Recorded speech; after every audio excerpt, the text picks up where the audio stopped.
Alhamdulillah, Min. Kalau kita menyingkap sejarah balik, bagaimana kebangkitan orang Melayu menentang penjajah. Lebih 446 tahun kita dijajah.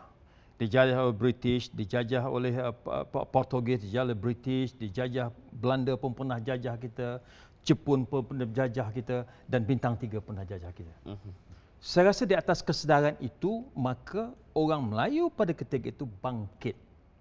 Di bawah naungan tuanku, Raja-Raja, pada tahun 1946, maka menentang Melayu Union. Kenapa kita bangkit menentang Melayu Union? Kerana kita punya satu matlamat, iaitu untuk menghalau penjajah daripada tanah air kita. Kita lupakan sementara soal-soal asabiyah. Kita lupakan soal-soal kenegerian. Kita lupakan soal perbezaan. Orang Kedah boleh bersama dengan orang Perak, orang Perlis, orang Selangor, orang Johor, Terengganu, Kelantan, segala macam. Akhirnya disebabkan ini, maka kita berjaya untuk mendapatkan kemerdekaan. Dan akhirnya dengan itu juga kita dapat mentadbir negara kita. Hinggalah ke saat ini sudah hampir 55 tahun. Kerana apa? Kerana perpaduan dan juga persatuan. Saya fikir tidak keterlaluan apa yang disebutkan oleh Imam Al-Banna itu sendiri dengan 10 prinsip-prinsip yang diletakkan oleh beliau sebagai pemimpin yang pertama Ikhwan Muslimun pada ketika itu. Jadi saya fikir bahawasanya tanpa perpaduan itu sendiri, tak mungkin hal ini semua akan berlaku. Dan kalau kita tengok bagaimana dia membina ukhuwah dia ketika itu, antara lain ada beberapa prinsip-prinsip lagi. Soal ta'awun, ya, tolong-menolong, tasammuh, bertolak ansur, soal ukhuwah, soal persaudaraan, soal ikhlas, ya. Kemudiannya soal saling faham memahami, dan juga soal kepercayaan sesama lain.